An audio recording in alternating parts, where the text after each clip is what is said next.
Small business owners have so much to be worried about these days, and one of those challenges is putting their children through college. Earlier, we spoke with Barry Moltz, a consultant to small businesses, for some strategies to reduce college tuition.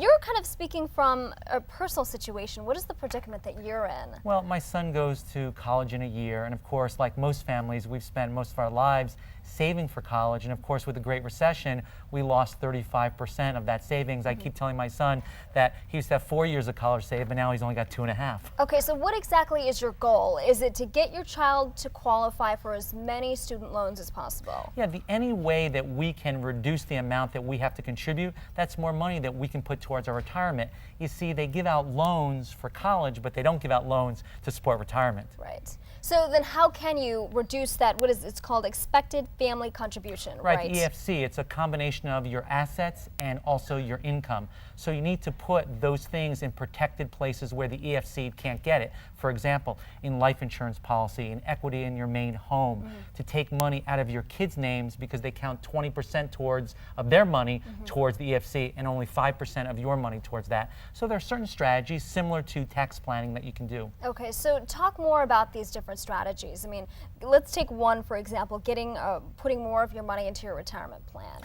Flesh that out for us. Well, the more money you can put into your retirement plan isn't going to count towards the 5.5% that the EFC formula counts. So if you can take money from your savings account, legally put it into various retirement accounts, then that's really the way you should go, not only for you, but for your spouse. Okay, now what about the accounts that the kids have in their names? I remember when I was a kid, my dad did open an account for me. Right. So it was only in my name, but that's not such a good idea when your child's going to college? Well, when you have a 529 account, those are good ideas because those really are for colleges, but if they have a lot of money in their own name, the way the formula works is they'll count 20% of that as the contribution if it's in their name versus 5% if it's in your name. Okay, now life insurance policies, there's so many out there. Right. Which ones would you want to get involved in yourself? Well, we're talking about whole life or something that or permanent life insurance that has an annuity, those that have a cash value to it. If you contribute to a life insurance policy for roughly 10 years, the amount of money you put in is less than what the value is, so that's a good way to stash your assets, and again, it's not counted for the EFC.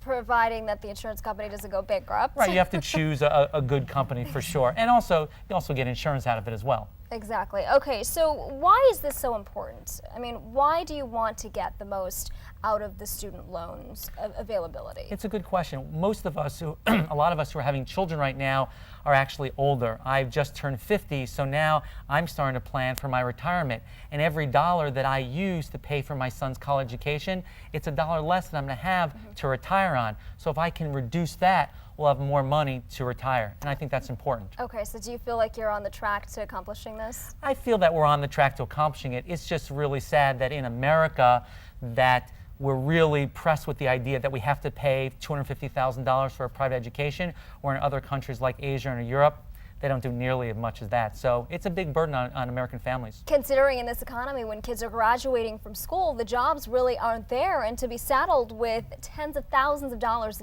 of debt really is just not a very good situation to be in. It's difficult. They say that someone who goes to college, over their lifetime, they learn an average of $1 million. Well, if it costs $250,000 now to go to college, if you present value that back, it doesn't seem like such a clear-cut financial deal.